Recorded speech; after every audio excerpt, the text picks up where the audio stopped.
Hey guys, welcome back to another video, and today in this video, I'm gonna be reviewing Lego Marvel, the brick film in the Lego Marvel Brickverse. So yeah, it's by Sushi King. So yeah, so basically, I'm using a new review system. I'm using the same as Nightwolf's, so I keep consistency with his review. But yeah. So this one is called Spider-Man Evasion, and it's the second part to his Season 2 series. So yeah, we're gonna begin. Another day in this awful place. Indeed, I will kill Spider-Man for the prick has done to me. He will pay. I think right off the bat, we have some really good storytelling. It's really compelling how we get to hear from, the villain's side. Usually this doesn't happen. The only time that this happens is well, actually, I don't even know. Villains, usually they're just, copy and paste, cardboard cutouts of these, just like generic, one-sided, one-dimensional evil characters, but, you're showing their motivations here, and that's pretty awesome. I would like to point out that the voice acting in this situation isn't that good. It seems a little bit lifeless, like he's kind of just only acting dark and brooding. I think maybe next time you ask people for their lines, tell them in specific areas, like like where you want it to be, where you want it to contain more information. And I know that it sounds like I'm delirious right now, and I sound like William Henry Harrison, but yeah, we're just gonna have to deal with that. So, yeah. That's just wishful thinking. I know. So, what got you locked here? Spider-Man. Obviously, but what specifically got you here? I think that this part could have been skipped over, the part where it kind of seems like a filler sentence where he says, "Well, I got you in here, Spider-Man." No, I mean more specifically. I feel like you could have cut that part out, and instead, because it feels like it kind of feels like he hates Spider-Man more than he cares about his original motivations for doing bad things, which I feel like that's never a good idea, to just have one character just personally hate another character, a criminal personally hate another character, and that's just it. That's all their motivations. I think that you should have made it more clear that what he cares about, But yeah, it's really just that one sentence.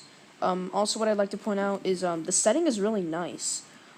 It looks like a legitimate prison, and they even their costumes. I don't even have any prisoner outfits, I don't think. But that was really cool, what you did with them. But yeah. What I'd like to point out is that whenever the guy on the right's lines end, they always end up, with some sort of, static part to it. So yeah. I was locked up in here because I wanted to finish my life's work. What would that be? To build a sustainable fusion power reactor. When I originally started the experiment, it went wrong. I was injured from an energy spike. Luckily, they shut it off before it got worse. It damaged some of my technology in my arms, including a device protecting my higher brain function. Doesn't that mean that accident impacted your brain function? No, I am fine. I didn't need it anyway. I will not let anything stand in my way to achieve my goal.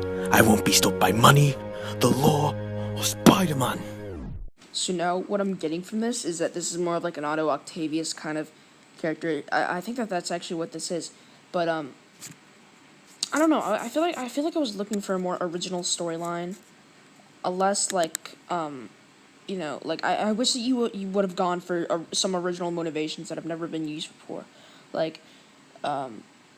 just off the top of my head. Maybe a people's population is dying, so in order to stop them from dying, he decides to create a machine, because, obviously he's creating a machine, but yeah, I feel like the motivations could have been a little bit more original, especially since this is a Spider-Man brick film, it's like, you'd automatically associate it with that, but yeah, the scene is, honestly, in the whole brick film, my favorite scene.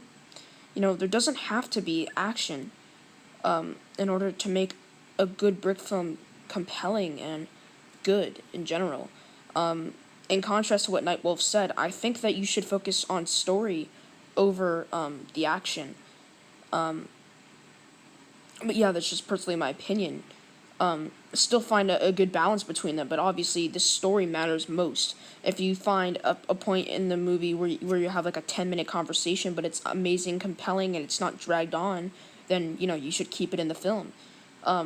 Because, we really want to get in depth to these characters so that we understand them. And honestly, these are my two favorite characters in the series now because I can get behind them, understand their motivations. But yeah, I would say that they would be a lot more interesting and three-dimensional and motivation, like more accurately motivated if their motivations were based off of real-life problems. Say someone like they're say they committed genocide by accident. Okay, let's just describe that. Say someone killed someone's father, right? And then, that's a good motivation for a villain, but, like, it's not something that we can, as an audience, generally relate to. Like, a really close family member dying, to a younger audience, that's not gonna, work. So I think what you're looking for is maybe, like, focus on issues like poverty. Maybe he's making the machine to help people with poverty, maybe, decrease the expenses of things. I feel like this could have been achieved a lot better. But yeah, that's honestly just personally my opinion. I think that the other villains are, I didn't really understand what their motivations were. I didn't really understand what they were, what they were going for. So, yeah. I understand that you guys have shown these guys before, but I mean, like, they just seem like generic cutout villains, Like, you need to have your character have proper motivations, but you can't just stop there. You need to still have the consistency of his motivations. He needs to seem like a three-dimensional character from the start to the finish, not just from the start to the middle ground where he fully becomes the villain. Spider-Man is the main obstacle I have to deal with. I eliminate the arachnid, then I can finish my life's work. Alright then. How did you end up here? I've been here many times. Practically know the whole place. I was your average bank robber until I created this tech. I'm gonna be honest with you. I think one of the problems with your brick films is your voice actors. Now, no discredit to them, but they're not the best. They can't describe emotion the way that you want them to. When he's saying something, you can tell that he's reading the script. When people ask me for lines, what I do, I see the script, I memorize the first line, I think about it over and over again, I think about the impact of the line and what it means. If I don't understand, then I'll ask them, like, what's the context behind said line? And then, once I get that answer, I'll end up, delivering it in a way where it seems, situation appropriate. That way, you really feel that it's true. But here, it just sounds like he's reading off of a script. I feel like if you're gonna cast adult voice actors, then you should cast ones that are more professional, I guess. This guy just doesn't seem to have the mojo. But yeah, that's just my opinion. And obviously, you don't have to kick him out right on the get-go. Maybe give him less intense parts, I guess. But yeah, that's just my opinion. I created blasters that send out shockwaves. I also created an insulated suit to protect me from my own power. Bank robberies were a piece of cake for me until Spider-Man came around. Alright, so at this point in the brick film, you're probably thinking, wait, you're giving a lot of criticisms, not a lot of compliments. That's because I like to give criticisms more than compliments. I find them better and more improving. The compliments, there's never going to be more compliments than criticisms. That just doesn't happen with a brick film with someone who, only has like a year or two of experience or even less, But yeah, so, I think another thing that you did, the animation is kind of lazy in this situation. And in fact, throughout the whole brick film, it's like the guy moves his hand up once and then it stays there for like a really big chunk of dialogue, and then it goes down. It kind of seems like you planned it to be shorter, and I'm kind of wondering if this is scripted or not, because it's kind of making me confused, but I don't really know. I feel like you should have added more movement, like maybe he raises his hand and then looks a different direction, looks back, puts down his hand, puts up another hand, something like that would make it seem a lot more lifelike and, make it each movement correspond to what he's saying. It doesn't have to be too intricate, but, at least, like, something more. If you're gonna have, like, a 30-minute text, then, have something more than just a hand raise. Spider-Man is always foiling people's plans. I agreed to work for the Kingpin because I thought he could take out Spider-Man with all of his resources. Turned out to be a waste of time and effort.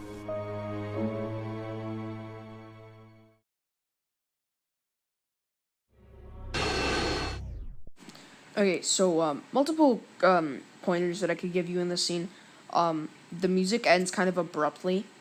I am a victim of this too, but I feel like the difference between my music and your music is my musical cues are a lot more intense. The musical cues match up with what's going on, but I mean like down to the frame. Yours just matches up with the mood. And I think that the problem with yours, and I'm not saying that you have to do what I'm doing, the problem with yours is that it ends too abruptly to the point where we don't get much time to feel the emotion that you were trying to convey, especially with the awkward silence. I think that you could have panned to like someone doing it and then panned to another person doing it, and see that happen. But I think what would have been better is if you showed the character's motivations firsthand. It would have been better because there's a famous thing, show don't tell, and I'm positive you've heard of it before. If you haven't, you probably don't deserve to be making brick films, but I feel like you should have shown what was going on. Maybe like even like the briefest of a flashback, like a sudden like you hear like a little girl screaming. Maybe one of them is a single father, and the mother, maybe the mother dumped like those 7 kids on him, and then he has to like take care of everything. And there's like 2 car crashes and everything, and it's like why did you leave me, Karen? Why did you leave me? But but yeah, that's just my opinion, But yeah, I really did like the prison conversation. Now that the scene's over, there's not really much left to invest my interests in, honestly. But yeah, and also, there's supposed to be a sound, and then they look over in response to the sound, but they just look over coincidentally at the same time, which confused me. And also, when Hobgoblin, when he was going down, he kind of just froze, because I could see that you freeze framed at the wrong moment. But whenever you do that, it becomes way too obvious. But yeah, that's all I have to say for that.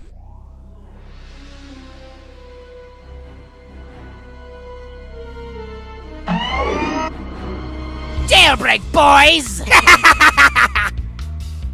Thanks. Take out Spider-Man when he comes. How? Find Sandman and Rhino. So in this scene, we get this pumpkin man. He comes in, and his voice is too obnoxious to be a good villain. Now, I'm not saying he's a generic, mustache twirling villain, but I'm just saying, his voice doesn't sound like there's any sort of emotion behind it. Doesn't sound like there's any sort of emotion behind why he's a villain. And I actually don't know Hobgoblin's origins, and I'd really like to know what they are in a tragic sort of scene, because, or a tragic light, because then you don't understand why he's a villain, you don't understand what's going on, what are his motivations, and honestly, I think that Hobgoblin just isn't really an interesting villain altogether, but, you still had a lot to work with this story-wise, but yeah, I think that personally, you focus too much on the action. Well, yeah, I guess so. You focus too much on the action that when the dialogue came around, you just used a bunch of freeze frames, and the action is really just like what seems like 100 or something frames of people kicking, and maybe 100 seems like a lot to you, but I animate like thousands of frames per fight scene. And I think that if you're trying to make a good, investable scene with a fight, then you should have your characters, I guess, fight well. I think that the animation, there's just not enough effort put into it. It's almost as if you spent 10 times the amount animating that you did, or 10 times the amount editing that you did animating, is what I meant to say. But yeah. And also Spider-Man in the scene just kind of rubs off as a jerk. Like, you know, he should have been more innocent in this scene. And I think that goes for all of the scenes. And, you know, I really feel like that's something that you should have shown better. You know, Spider-Man and how he was, because you can't just say you can't just invest in only one character. You have to invest in all of them and make sure that you understand each of their sides. And so then when you see them clash together, you realize, wait a second, this is tragic because these characters I support and these characters I support. So then you get emotionally invested in it because it's something entertaining, and it's also something that you care about because of build-up. And guess what? This is a show, so you have lots of time to get build-up. I know you can do this. All I ask for is to make Hobgoblin an interesting character, and same with Peter Parker, because right now they are my two least favorite characters on this show. I don't like them. They're not interesting. They're bland. They're boring. They're generic. And I think you should really work on those characters. The two characters that I'm invested in are the two characters that I don't remember the names to. The guy with the glasses and the guy, you know, the two guys in the prison. Those are the characters that I'm invested in because you gave us background. You gave us storytelling. That's the best part about this brick film. You gave us story, and that's what you need to focus on more, especially with the animation as well. What I think you should do is you should start laying out your script, making sure that they're good, and if you're not sure, maybe ask a friend. Like, I know Nightwolf is really good at reviewing scripts. He reviewed my Superman script a while ago. It was awesome. And, you know, he gave me good pointers and everything, and I think that you need to work on being able to tell a better story.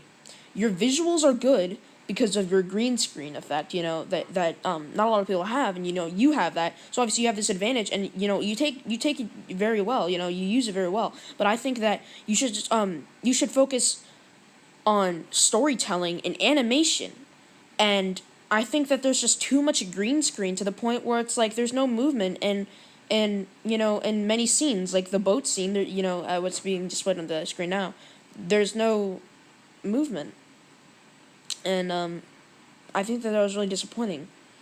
But yeah, what I do like about the green screen is that you didn't use it too much like you did in the episode before. That was really nice. But yeah, I think that the action scenes are way too slow paced. Here's the thing about action scenes. Don't have them talk too much in the fight.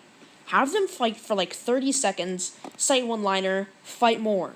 You know, don't keep cutting between dialogue, because then it's not investing and everything slows down. It's like the ending of Suicide Squad when they were passing the gun in slow motion. It was so slow that it was not intriguing, you know?